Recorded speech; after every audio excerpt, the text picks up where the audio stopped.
kasama ng kalikasan. Kasama ang lahat sa pagmamahal at pagtatanggol sa kalikasan. Kasama ng kalikasan. Kasama mo at kasama ng lahat sa paghatid ng mga impormasyon, balita at opinyong pangkalikasan. Tayo na at samahan na natin ang mga kasama sa radyo at telebisyon. J-Lib at Attorney Asis Perez.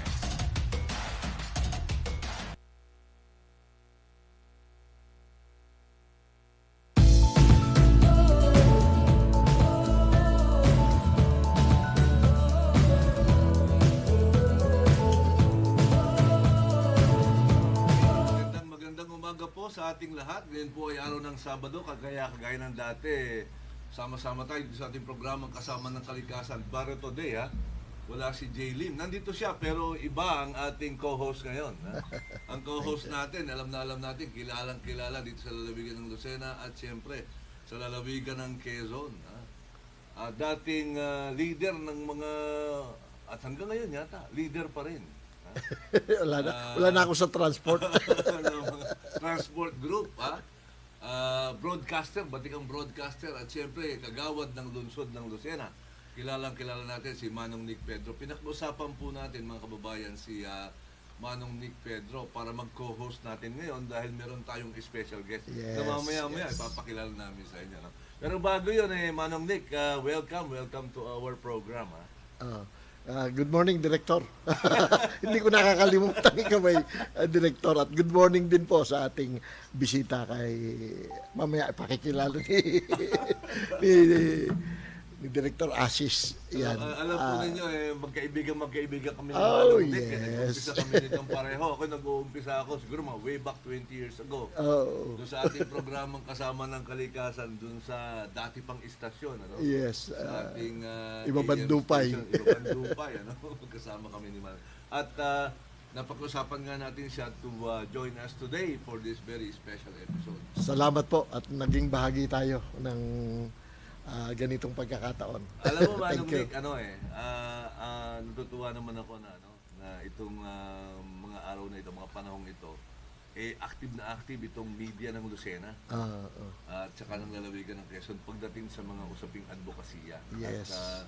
At dito nga, hindi tayo nawawala ng pagkakataon at saka energy pagdating na sa mga advocacy work. Kaya nakakasama natin ang ating mga batikang broadcaster at mamahayag pagdating sa common advocacy natin sa Pilipinas.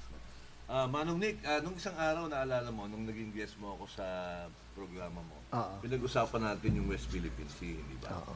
At doon nga, nagkaroon ng National Summit on the West Philippine Sea, kung saan we're trying to put together a national, I would say, constituency para maipalaganap natin ang kahalagahan ng ating kanlurang dagat ng Pilipinas, ano yung mga yamang meron dito, ano yung mga magiging pakinabang, ano yung karapatan ng mga Pilipino para dito sa lugar na ito. It's about time. It's about time, alam mo, ang aking naging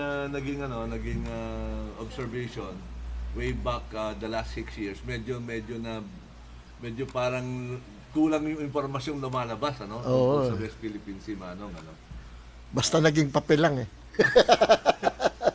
Hindi kagaya ngayon na napansin natin, the climate is really, sabihin na natin, conducive. Yes. To inform the public about the issues in the West Philippine Sea. At syempre, kahit na yung ating mga nasa pamahalaan ngayon, ina-update ang bawat isa kung ano ang kaganapan dito. Hindi kagaya ng mga previous time na para bang pilit na itinatago. Yes. ang mga pangyayari.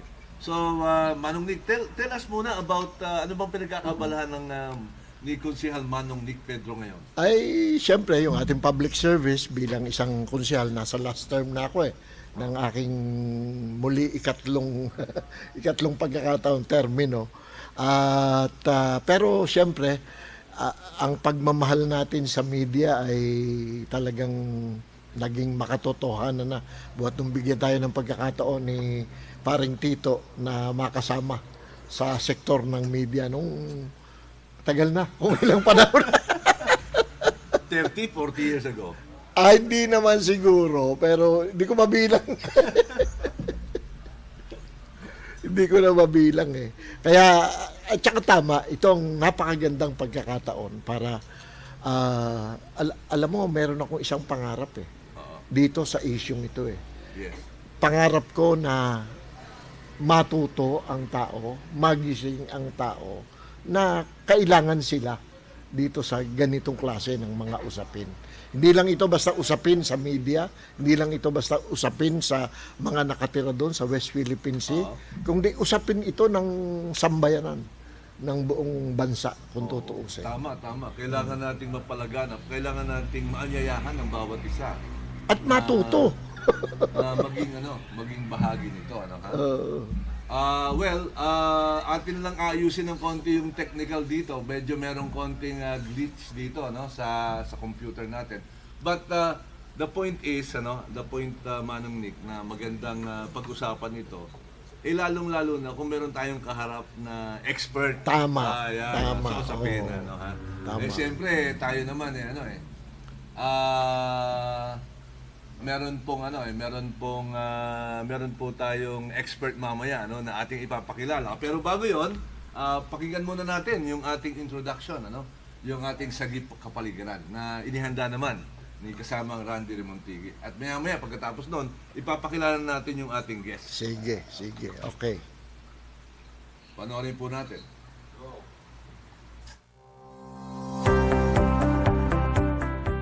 Sagip Kapaligiran, Pag-asang Pamayanan.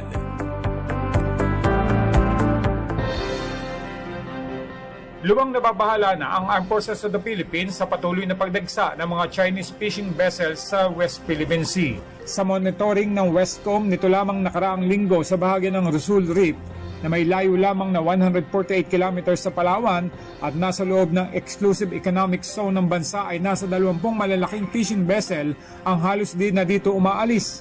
Meron din sa Sabine Shoal na mas malapit na sa Palawan. Ito umano ay paglabag na sa sovereign rights ng Pilipinas. Ayon sa Westcom, umabot pa nga daw ito ng nasa 4 na po nitong June na halos 10 lamang noong January. Ang patuloy na pagdami ng mga Chinese fishing vessel ay lubang nakakabahala sa maritime security, territorial integrity at kalikasan. Nagiging ugat din ito ng tensyon sa West Philippine Sea na kamakailan nga sa resupply mission sa Ayungin Shoal ay kasama ang ilang malalaking fishing vessel na humaharang sa mga barko ng Pilipinas. Sa tansya ng mga otoridad, sinusubukan ng Chinese na magkaroon ng presensya malapit sa Recto Bank na pinaniniwala ang mayaman sa gas sa pamamagitan ng mga fishing vessel na equipped ng maraming communication at water cannon na mukha namang hindi ginagamit sa pangingisda. Samantala, hindi na rin makapangisda ang mga Pilipino sa Scarborough Shoal dahil sa nakaharang at nagbabantay ng mga Chinese vessels. Sabi dito ng Armed Forces of the Philippines, may tuturing itong insulto sa Pilipinas dahil sakop nito ang Scarborough Shoal na mas kilalang Panatag Shoal o Baho de Masinloc. Kaugnay naman sa pinakahuling resupply mission na nakita ang presensya ng eroplano ng US at nag-ugat pa ng pag-question dito ni Senator Robin Padilla, may pahayag ng panghihina ng loob si Philippine Coast Guard spokesperson for West Philippine Sea, Commodore J. Tariela, dahil sa tila kawalang suporta umano ng ilang external actors ukol sa pagkipaglaban ng bansa sa mga teritoryo sa West Philippine Sea. Ngunit binigyan din ni Tariela na sa kabila ng kawalan ng external assistance, nananatili siya na nakatindig sa komandant ng Philippine Coast Guard at sa 30,000 magigiting na tauhan ng Philippine Coast Guard na ginagawa lamang ang patriotic duty sa West Philippine Sea. Ako si Randy Remontigue at ito ang Sagip Kapaligiran.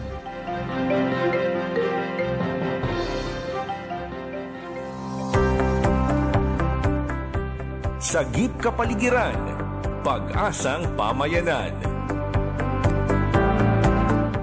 Okay. Maraming salamat kasamang Randy Remontigue sa iyong pin-repair na Sagip Kapaligiran. Tamang-tama yung introduction na Manong Nick. Tamang-tama dahil yun yung susundan din natin. Oo, sa usapan na ito. Pakilala na natin yung ating guest. Yes, Alam of mo, course. ang guest natin kaibigan nating matagal na.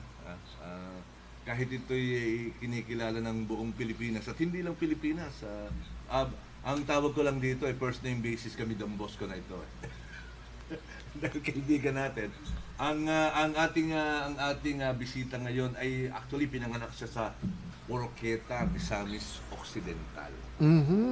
At siya ay former president ng Silliman University at kasalukuyan ay tumatayo bilang Professor Emeritus, no, ng Institute of Environment and Marine Science ng Silliman University.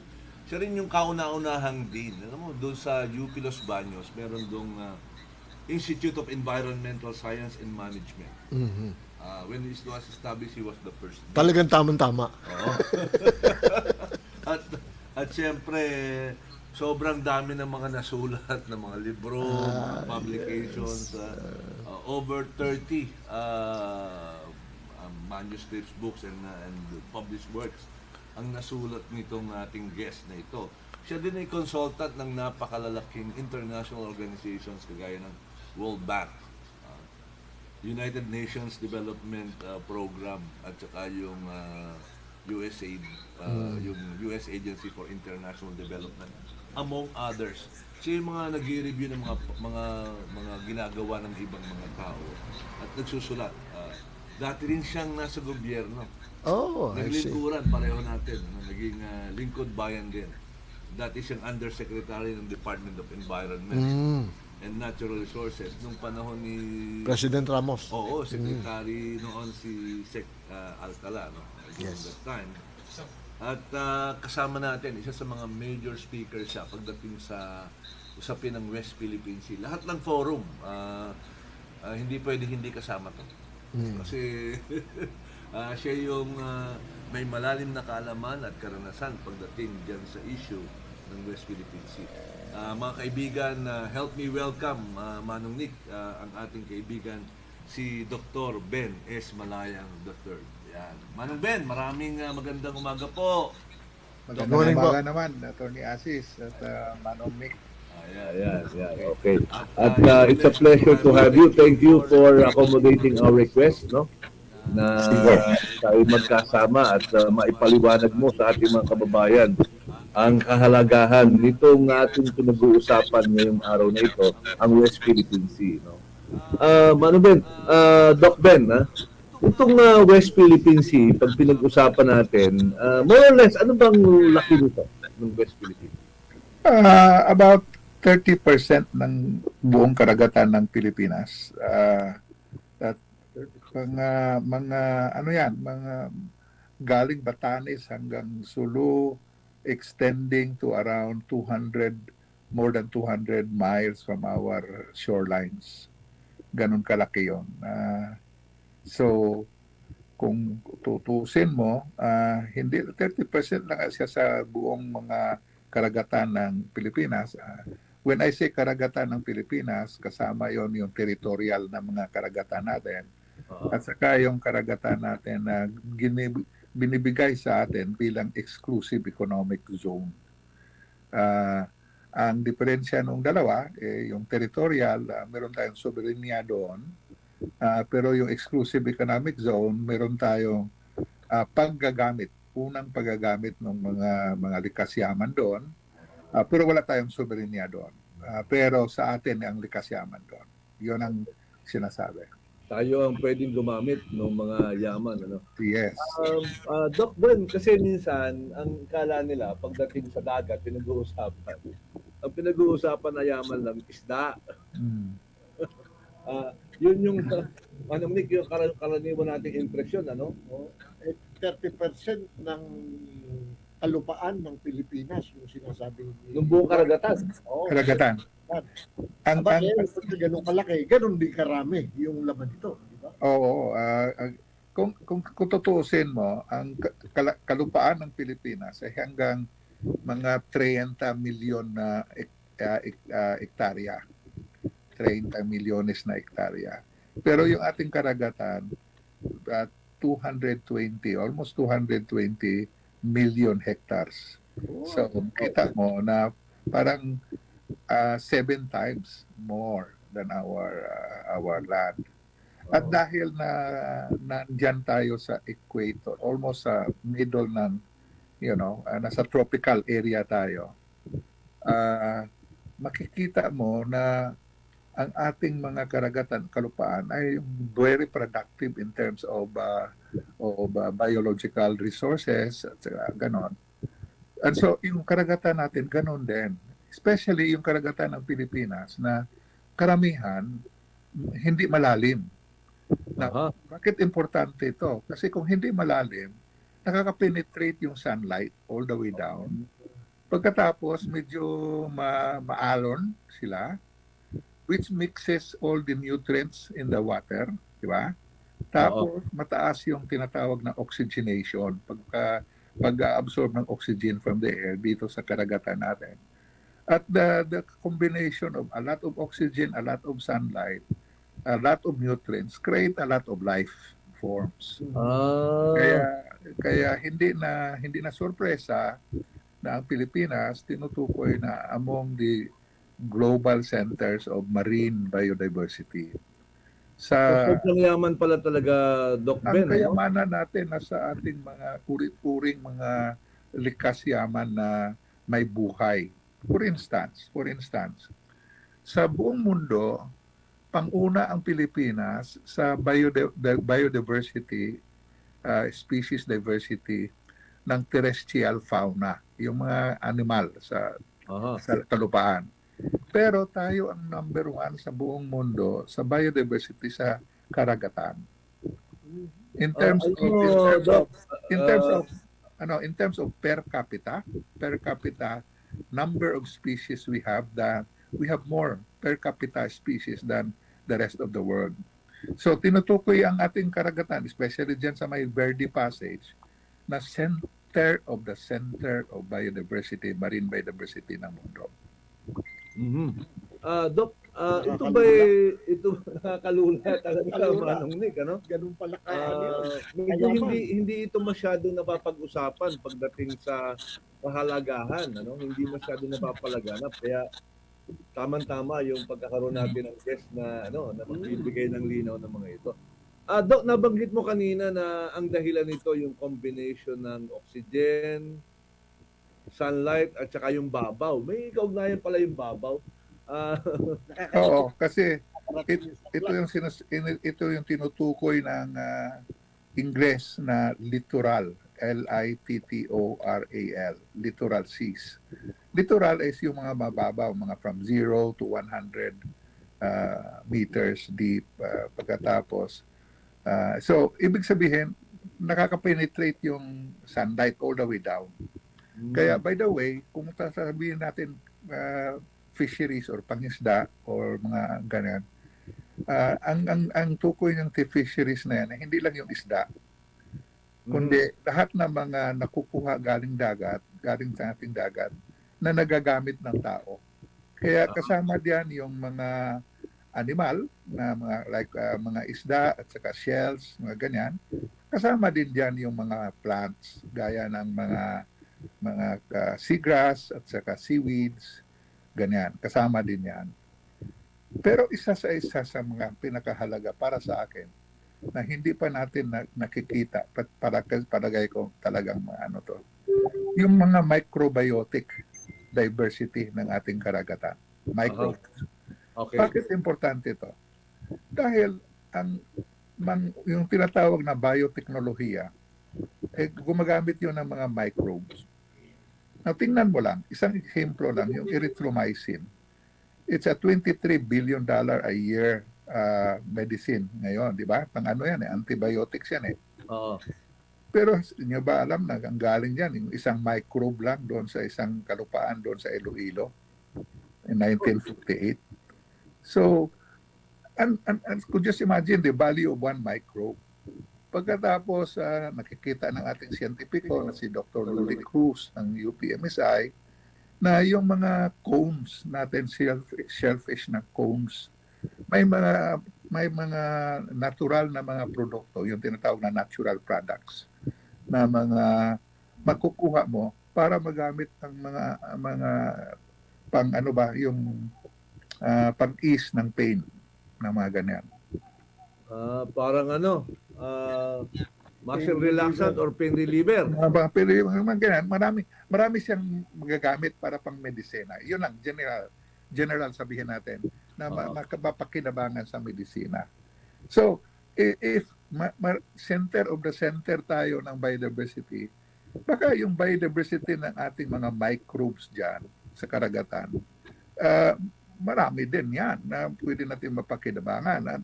At ang bioteknolohiya is about $244 trillion na industry globally by 2028. Yun ang estimate. So, kailangan ng zero nun, Doc Ben, Ha? Ang daming zero nun. Maraming zero yon. Ang ibig sabihin doon, kailangan natin pakinabangan, kailangan natin i-secure yung Oo. karagatan natin at saka yung mga kayamanan na likas yaman ng ating karagatan. Kasi hindi lang pagkain yan, maraming mga pakinabang galing sa karagatan natin. Sa kabuuan po, ano ang estimate? May estimate ba tungkol dun sa halaga na inaabot nitong katangian nito? Wala kang siguradong estimate. Kaya nga ano lang tayo dito ng parabang anecdotal lang muna. Kasi nga wala pang mga sistema sa pag-i-estimate ng value na yan. Kaya ang ginagawa namin, tinitingnan namin kung gaano kalawak ang pakinabang ng tao, ng Pilipino sa ating mga karagatan at especially sa kanlurang karagatan ng Pilipinas, yung West Philippine Sea. At ang tinutukoy namin, hindi economic value na lang at saka or ecological value, pero yung kombinasyon ng pakinabang nitong economical, pakinabang ecologikal, at pakinabang sosyal. At ito, binubuo natin to sa pangalang heritage value. Ano? Heritage value, Doc? Heritage value. Ano yung parabang lumang mga damit o lumang mga bagay na binibigay sa ating ninuno na kinikip natin. Sigurado naman hindi natin binavalue yan dahil kung anong masangla natin sa Palawan o sa kung saan, kundi sa kaniyang tinatawag nating emotional value o mga ganyan. So, yung bahay natin, maski hindi galaki kaysa ibang mga bahay, mataas ang value para sa atin yan. Kasi may heritage yan, yung mana sa ating mga ninuno, yung mga ganyan. So, doon tayo nagpo-focus ngayon, Attorney Asis at saka Manong Nick, noong idea po ng heritage value.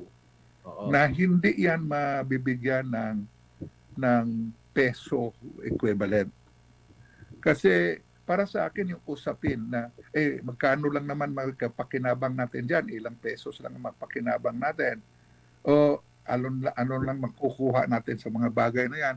Para sa akin, nagdi-diminish yan ng total value ng ating natural resources. Pero hindi rin po matatawaran yung yaman na katangian nito.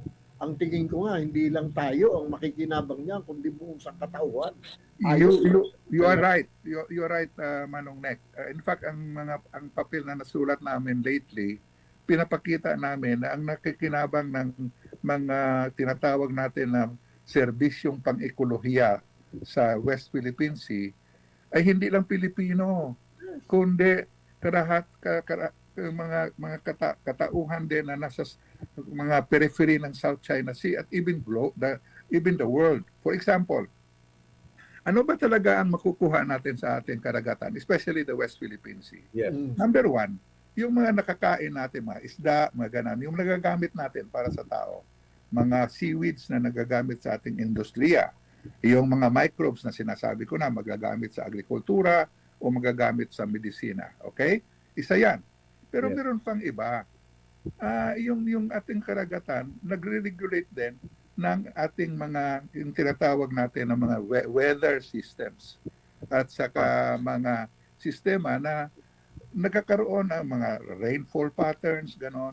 Kasama yan, especially na archipelagic yung bansa natin. So, hindi lang nakikinabang yung nasa shoreline, pero yung mga farms natin sa kabundukan natin, mga fauna, flora ng kabundukan natin, yung mga forest natin, nakikinabang sa some kind of impact ng ating karagatan sa ating weather at climate sa Pilipinas. So, maski ang Ifugao, rice terraces, nakikinabang dahil sa tubig na naging na ulan na galing sa ating karagatan, di ba? So, systemic po. Pangatlo, ang karagatan po ay espasyo para kalakal.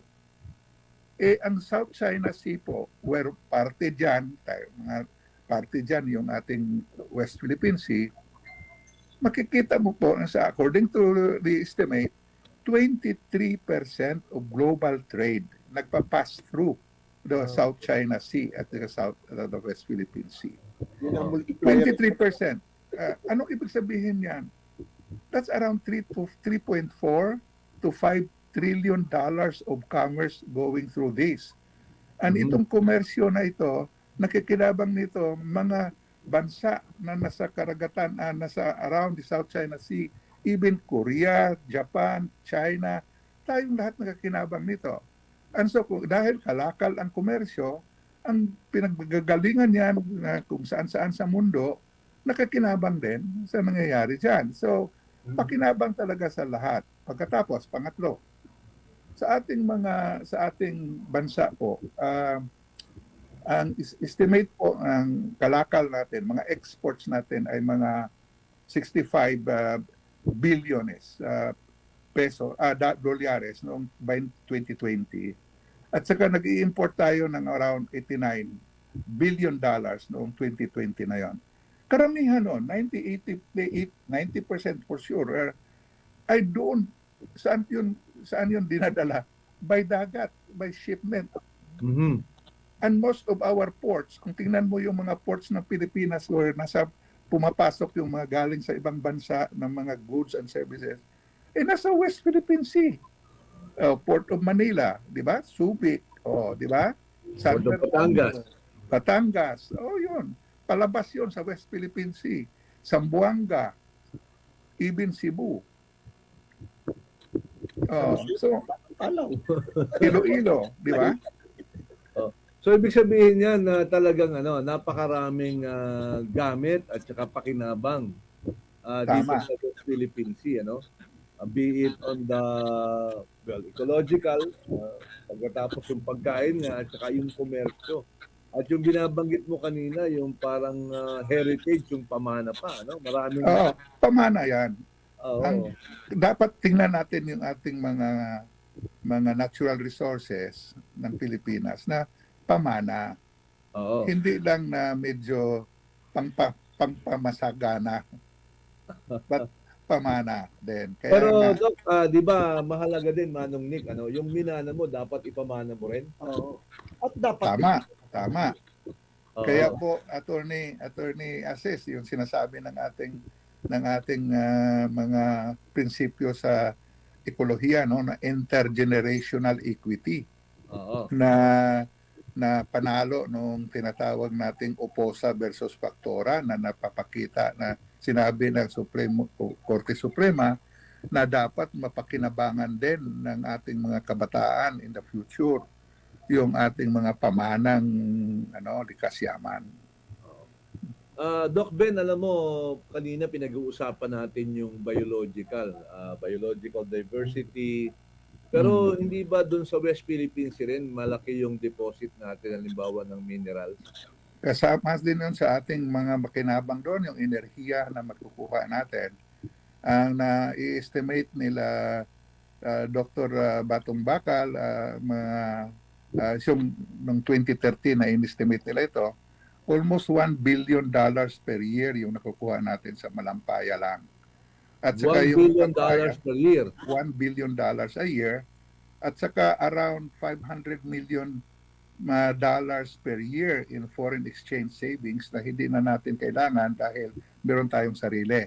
Kasi kung bibili tayo ng langis, kailangan magpa-foreign exchange ka na gagamit ka niya, di ba?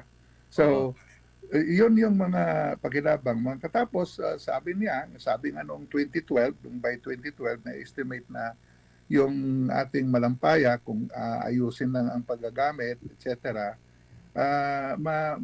matugunan nila ang enerhiya requirements ng bansa for 30 years. Yung ganon.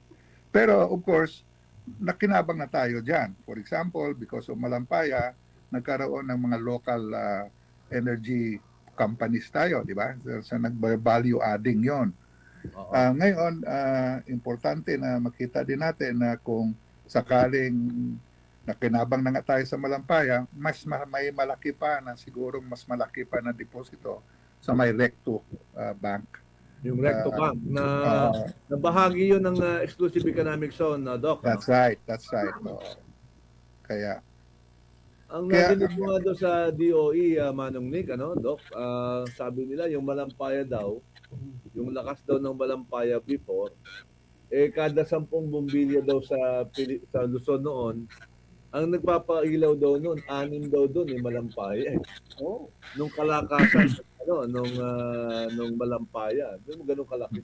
Pero yung sinasabi ni Doc Ben, parang mas malaki pa yung yung deposito sa Recto Bank, di ba? yun ang medyo suspected deposits at saka estimated deposits. Hindi natin yan malaman hanggang hindi ma-explore talaga. Lalo tuloy akong nalungkot sa mga kinuwento nyo. Ha? Nalungkot ako dahil ang tingin ko ay masyadong napakalaki ng nawawala sa Yun po. sa mga Yun po. Tama yun. That's why po, yun ang nakikita ko. Malulungkot tayo kung nalalaman natin ano yung nawawala sa atin. Oo, Kaya- pero dapat maging inspirasyon niya para magsikap pa tayo lalo. Na Marami din po naman ng mga tao na effort talaga na malalaman ito lahat. Ang problema nga lang din is iba din yung malaman mo at iba rin yung aksyonan mo. So, di ba? Palagay ko naman alam ito ng ating gobyerno, alam to ng marami natin. Pero iilan lang talaga ngayon ang umaaksyon diyan, yung mga NGOs, yung mga civil society, ganun. Iilan nga lang sa lahat na siguro ng mga civil society organizations ng Pilipinas, ilagay natin. Iilan lang ang nakikipaglaho sa mga usapin ng West Philippine Sea at ng blue economy ng Pilipinas. Kung tutuusin mo, titingnan mo yung development investments ng ating bansa. Wala akong specific number but I suspect that most of our investments on developing our natural resources are on the land, not on the sea. Ito yung medyo corny na sinasabi ko, we are not seeing our sea. Di ba? Parang corny nga, pero parang totoo yata yan. Hindi natin nakikita. We're not seeing our sea. Oo. Kaya Doc Ben, kailangan talaga lagi tayo nag-uusap-usap at ma-broadcast natin to, Manong Nick, para dahan-dahan yung ating mga kababayan ay makita yung dapat nilang makita. Pero gaano po katotoo yung sinasabi? Merong claim na nababanggit, kamakailan lang nadinig ko ito. Nag-uumpisa ng ma-deplete itong mga katangiang ito ng West Philippine Sea. Totoo yun. Isa yun sa mga serious concerns natin sa ating mga, not only sa West Philippine Sea, but overall sa ating mga mga likasyaman ng Pilipinas. Yes. Dahil maraming mga banta po, hindi lang po na banta ng klima, mga banta din sa mga manner, no, mga ways, by which we are using our resources. For example, yung mga gear na ginagamit natin dati, papasabog. Siyempre, kung pagpasabog ka, makuha mo na yung gusto mo, pero marami ding namamatay na hindi mo gusto. At saka kung mag-overfish ka, kumukuha ka ng maraming, maski yung mga yung gravid pa, yung mangingitlog pa, kinukuha nyo na. Siyempre, the biological cycle cannot be sustained, di ba? So, so ibig sabihin, klima, pamamaraan, mga banta yan. Pagkatapos, of course, yung bang mga behavior ng ibang bansa na nagtitreten sa ating ability to access the services and natural resources in our seas. Kaya nga sabi, sa dati, mga 27% ng ating catch fisheries na kukuha natin sa West Philippine Sea dahil isa yun sa malawak na hindi malalim na dagat, na medyo mababaw na dagat ng Pilipinas. Ang ating kaya maraming isda doon. 27%. Pero ngayon, nagsasabi sila na bumababa yung makukuha natin sa West Philippine Sea, hindi lang siguro sa overfishing, kundi ito, hindi nakaka-access yung mga fishes natin kasi pinagbabawalan ng ibang mga neighbors natin diyan. Mm. At ito rin yung pinag-uusapan at mainit na topic ngayon sa level naman ng national security sector. Pinag-uusapan ng ating Western Command ngayon, kakalabas-labas nga ng balita, na dumadami na naman yung swarming. Mga Chinese militia, sila sabi. yung swarming kasi po, kung marami ka diyan, hindi makapasok yung iba. So ibig sabihin, yung tinatawag ng militar na access denial. Di ba? So nagsaswarm sila diyan para mga ibang barko hindi makapasok sa area na yan, parang ganyan. Pero these are behavior, hindi ko nga maintindihan kung bakit ang ating ano ba yung neighbor sa Tagalog, ang ating kapitbahay diyan, ganon ang mga behavior na medyo agresibo at saka na miyembro pa naman sila sa Security Council ng UN. Yeah. Yun ang irony diyan. Sila ang pinaka-agresibo na gumagamit ng mga military assets when they are a member of the Security Council. Anong ibig sabihin? Kung member ka ng Security Council, nung member ka ng UN, maski kung anong alitan nyo, hindi dapat dahas ang ginagamit, kundi diplomasya. Yun ang prinsipyo sa UN at sa UN Security Council, di ba? Na kung mayroon tayong alitan, kung mayroon tayong problema, pag-usapan rather than magde-deploy ng military assets kaagad. So, madalas, kung minsan, ang nagiging problema, yung sagot na, wala, hindi na kami kasali dyan. Nag-withdraw na kami dyan. Malis na kami dyan. Oo nga eh. Pero anong ibig sabihin nito? Yung arbitral tribunal po na nagtitingin sa anong mga karapatan ng Pilipinas dyan at saka ng ibang bansa dyan sa ating West Philippine Sea, sa ating kanlurang karagatan. Nagsabi po na walang nag-overlap ng mga karapatan sa karapatan ng Pilipinas. Ang arbitral tribunal po, hindi sila maka-decide tungkol sa territorial sovereignty, di ba? Kundi yung sa UNCLOS lang. Ang sabi nila, there are no overlapping claims of the Philippines and China in the West Philippine Sea. Ibig sabihin, China does not have any overlapping claims to the Philippines in the West Philippine Sea. So, in legal parlance, dapat wala sila dyan. Oo nga. Talagang ang ginagawa nila pang-abuso lang. Oo. Kumbaga sa akin bullying na talaga yun. Meron silang parang kumbaga, pag nagsawa ka ng pagtatanggol dun sa itinuturing mong pag-aari mo, kakanainan nila yun. Tama yun. Pero sa dalawang nangyari, doon sa dalawang pangyayari natin, di ba? Oo. Dalawang, anong tawag doon? Shoal ba ang tawag doon? Yung Scarborough Shoal. Scarborough Shoal at saka yung Kalayaan Island Group. Yes. IG, yung Kalayaan Island Group, malawak yung area na yan, di ba? Kaysa Scarborough Shore, maliit lang yung Scarborough Shore na yan. Pero maraming kaisdaan dyan, etc. Ang tribunal nagsasabi na yung Scarborough Shore, traditionally, daw yan, fishing grounds of many fishers from different countries. Traditionally, sinasabi. But, ibig sabihin, na ang Pilipinas dapat mag-recognize na ibang mga bansa makakaisda dyan as was the tradition. Pero nasa Pilipinas yon. Dahil kasama siya sa ating exclusive economic zone. Ibig sabihin, kung meron tayong access, tayo ang may-ari ng mga resources na dyan, hindi naman natin sinasabi na tayo lang ang makinabang. Yes. Pwede rin natin masabi na gamitin natin ang ating pag-aari niyan para makinabang yung iba. Pwede naman ganon. Tsaka may international waters din naman doon sa that's right. Common naman tong water. Kayo magbibigay ng pahintulot, Doc Ben. Tama, kayo magbigay. Pagkatapos, by the way, two things. Number one, yung mga itlog at saka yung mga larva o yung mga tinatawag na nutrients na galing sa ating mga shallow reefs dyan sa may Kalayaan Island Group at saka West Philippine Sea. Nag-ano yan nagfo-flow yan out of the West Philippine Sea into the rest of the South China Sea. So parang nursery yung West Philippine Sea natin sa mga palaisdaan, na yung nursery na yan, lumalabas yun, lumalaki yun sa elsewhere.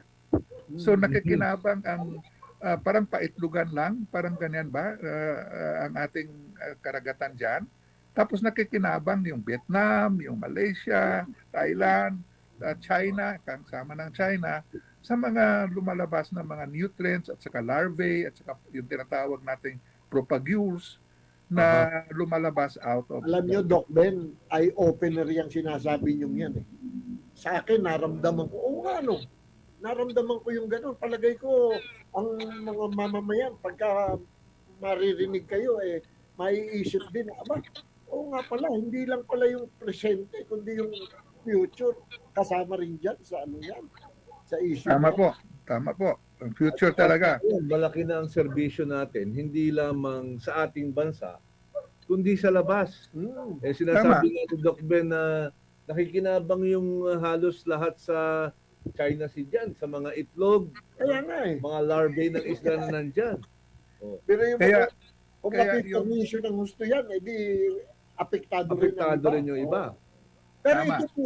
ito po bang pagkakaroon, itong binabalak ngayon, na magkaroon tayo ng isang deklarado at inisyu ng Pilipinas na mapa kaugnay sa West Philippine Sea. Ano po ang tingin nyo dito? Ito ba'y makakadagdag para dun sa pakikipaglaban natin?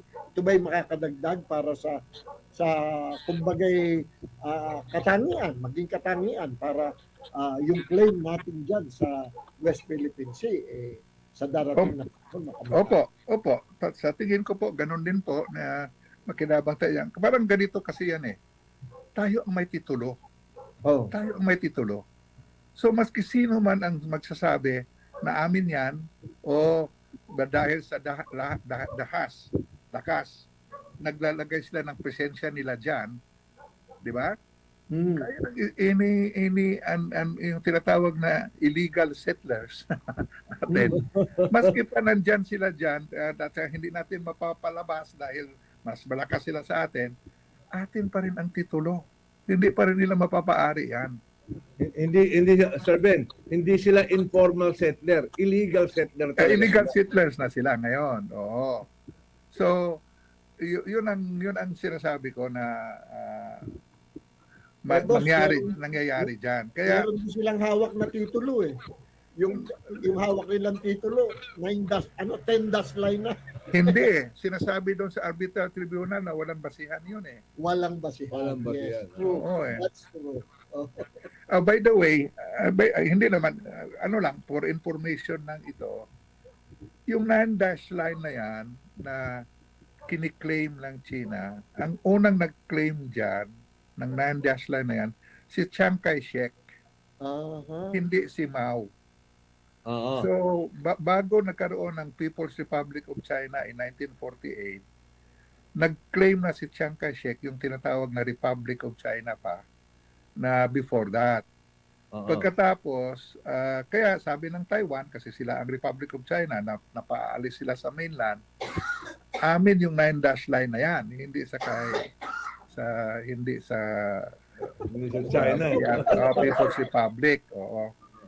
But anyway, alam naman natin yan, di ba, Attorney Asis, na kung sino ang naging gobyerno, siya pa rin ang continue noong claim na yan. At inassert yan ni dating chairman Mao Zedong kay yung dating presidente Ferdinand Marcos Sr. nung primerong nagbisita si presidente doon sa kanila. Pero sabi, lang natin yan, pag-usapan na lang natin yan. Walang aggressive na mga pang-claim.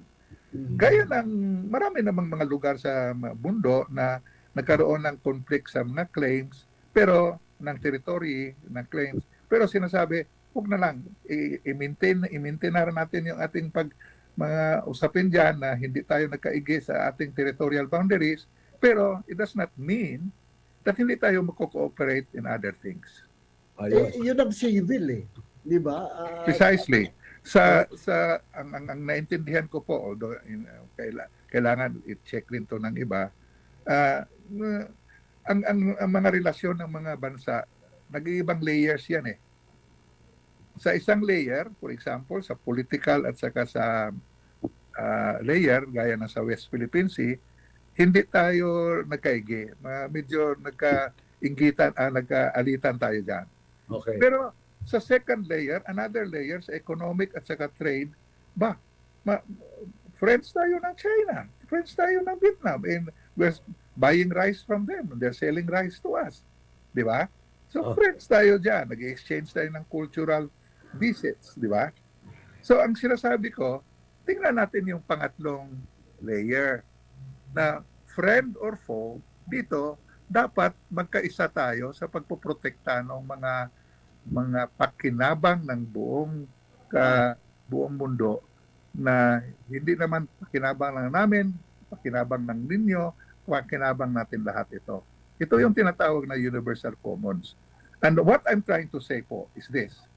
The natural resources, the ecosystem services ng West Philippine Sea, ng karagatan ng buong mundo ay dapat common sa kalahatan na katauhan sa mundo. Hindi yan dapat pag-usapan kung sino na ang may-ari niyan. Pwede natin pag-usapan kung hanggang saan yung teritorya ng isang bansa at saka yung isang bansa sa surface ng karagatan. Pero yung sa ilalim ng karagatan, kailangan natin ayusin yon. Dahil, bakit? Lahat na buhay ay galing sa dagat, di ba? Yan ang alam natin, di ba? All life started with the water. Pangalawa, 70% of the oxygen of the earth, 70% comes from the sea. Aba. Yung mga plankton, mga ganyan, ha? So, kailangan alagaan natin yun. Ha? 70%. 70% of Earth's oxygen supply is generated from the sea. Yon. Now, of course, nagbibigay ako sa inyo ng mga datos na mga ganito. Ito, nababasa ko lang to at alam mo naman, mga datos nag-iiba-iba din as more investigations are happening, right? Wow. So, I will just have to caution na kung anong sinasabi ko, check nyo lang para makita rin ninyo kung tama ba o hindi. Pero yun lang alam ko, 70% mga phytoplanktons, mga planktons, seagrass, they're the ones that produce a lot of oxygen to for our planet. So, kailangan pangalagaan natin yung parang ganyan ba? Mag-away-away man tayo sa kung kaninong kwarto, ang kwarto na ito at kaninong kwarto, yung kwarto na yan sa ating bahay, hindi pag-awayan kung kusina. Kusina natin lahat yan. Diba? Pero balikan ko muna ng konti, yung alam niya napaka yaman niyang ibinibigay yung impormasyon na yun. Pero ang problema, yung isang bahagi na sabi nga natin, lahat naman tayo makikinabang dyan. Pwede natin pagtulungan yan. Civilly, talagang yan ang tamang dapat gawin eh. Unfortunately, naririto ang China na ang ginagawa ng bubuli, ang ginagawa ay idinideny dun sa iba yung supposedly, dapat pinakikinabangan ng lahat. Tayo, hindi na natin yung kiniklaim para sarilinin natin eh, di ba? Yun yung malinaw na inihahanay natin mga argumento. Pero ang China, iba eh. At saka hindi tayo gumagamit ng dahas, Manong Nick. At kahit hindi if you look at it from a wider historical perspective, ngayon lang naman gumagawa niya ng China, di ba? Ngayon lang. Bakit? Kasi ngayon lang sila nagkaroon ng power. Dati nung wala pa silang power, hindi sila gumagawa niyan. Ano ibig sabihin? Yung gumagawa ng dahas, yung may kapabilidad na magdahas, di ba? So, kung mawala yung kapabilidad na yon, mag-change din yan sa tingin ko, di ba? So, at saka dadahasin niya yung hindi kayang lumaban. Yung hindi kayang lumaban. But you know, ganito. Indonesia lumaban. Hindi nila inaano yung Indonesia kasi pinaputukan sila talaga ng Indonesia, di ba? Oo. Ah, Pangalawa, sa tingin ko lang po, I don't think naman, I think, akin lang to, opinion ko lang to, I don't think naman that China will want to do something that will trigger the Mutual Defense Treaty. Mm-mm. So, Yes. that's why, I also pang believe that. harassment lang yung ginagawa nila, they're very careful na hanggang water cannon lang, hanggang mga access denial lang, swarming, but laser, mga ganyan, pakitang dahas, ganyan. Pero they will not attempt to trigger the Mutual Defense Treaty by destroying, actually firing on a military asset of the Philippines. Pwede po ba sabihin, Doc Ben, na dahil dun sa ganung klase ng kaugalian na katulad ng inilarawan ninyo, ay napakalaki ng posibilidad na sa pamamagitan ng pagtutuwang nitong iba't ibang bansa na ngayon ay nagpapahiwatig, nagdideklara ng kanilang suporta dito sa causes na ipinaglalaban natin, baka sakaling maging tugon ito doon sa punto na bubait kahit paano ang China dito sa Yeah, that will really help. In fact, si General Bronner was reported, di ba? Yesterday ba yan? Tama? Na nagsabi siya na there are many other countries na willing to do joint patrols with us, West Philippine Sea. And because that is our right, we can invite others. But ang problema niyan, nag-i-escalate ka lang. Nag-i-escalate ka lang ng mga tensyon. Yung pinag-usapan natin na Attorney Asis na pangatlong option is this. Let's push for the narrative, for the option of collaborating on the life systems of the karagatan. Kasi no doubt everybody gains there. And everybody will lose kung mawawala yan. Maski China will lose kung mawawala yan. So we can go into the narrative of working together to protect what is of interest and heritage and legacy to all of humanity. And then work it out so that all of us benefit from this. Hindi lang kayo. Isip din yun na Doc Ben, ang isa nating dapat sigurong gawin para makaabot tayo doon sa level na pwede na tayo makipag-usap sa iba on this narrative, kailangan muna pukawin natin at palakasin natin mismo yung mga Pilipino. Yung posisyon. Oo, yung mga Pilipino. That's right. At saka intindihin din natin ano yung motibo ng ating mga kapitbahay dyan sa West Philippine Sea. Dahil sa akin lang palagay, I don't think na ang kanilang motibo is yung likas yaman natin dyan. Bakit? Wala namang hindi nila mabibili. Wala namang nandyan na hindi nila mabibili kung talaga tuusin. Pero ang tingin ko na kailangan silang nandyan dahil nga, sinabi ko na nga ito noon sa Palawan, Attorney Asis, na medyo malaking impact sa kanilang psyche ng China yung na-overwhelm sila ng Mongolia, ng mga Mongols noon. Di ba? Pagkatapos, ngayon, ayaw na nila na talagang mapaapi na sila ng ngayon na mayroon silang dahas, mayroon silang kapabilidad, sigurado nila gusto nilang ayusin yan. Pagkatapos, kung makita mo, yung South China Sea, underbelly ng kanilang patingin nila sa kanilang depensa. Kaya nakakaroon sila ng basis dyan para makakaroon sila ng advanced defense fortifications kung sakaling titirahin sila from under the belly, di ba? At saka, nakikinabang din naman sila sa komersyo na galing dyan sa may South China Sea. So gusto rin nila na hindi yan magkakaroon. So mayroon silang mga natural interest dyan na hindi lang yung likas yaman. Dapat intindihin din natin yan. At saka, so the same as other countries, they also put up bases elsewhere, di ba? To further their defense structure.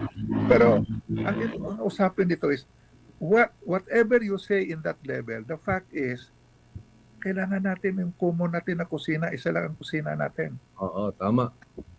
At dapat, kung ano man ang kanilang interest, hindi naman nila niyayapakan. No? Yung interest at Yung karapatan. yung iba. Oo. Pagaya ng Pilipinas, na tayo naman ay atin lamang pinoprotektahan at saka atin lamang ipinaglalaban, yung tama namang sa atin. Sabi mo nga, Doc Ben, tayo ang may titulo dyan. Oo. Pero bottom line dito, Attorney Al, atin yan. Yung bottom line. Oo. There should be no doubt in the There mind. should be no doubt about that. Oo. We have the option to share what we have, which I think most Filipinos do. That's part of our culture, di ba? Nag-share tayo kung anong meron tayo. But it does not mean that anong i-share natin dapat aangkinin nila.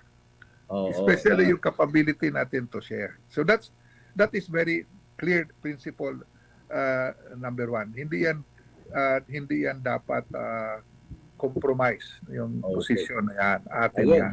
napakaganda Sir Ben ng Doc Ben ng ating usapan, pero yung pala binigyan na ako ng wrap up na raw Manong Nick, Sige. Sorry. Okay, but thank you very much for joining us, Manong Nick. Marami tayong natutunan kay nga, Doc Ben.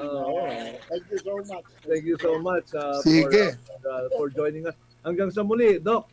Hanggang sa muli. Ngayon, at the same time, ngayon naman, baka may gusto kayong batiin, Manong Nick, bago tayo tuluyang magpaalam. Ay binabati lang po natin yung ating mga tagapanood. Sana kayo, tagapakinig at tagapanood, sana itong naging makabuluhan, itong pagkakataong ito para sa kaalaman natin.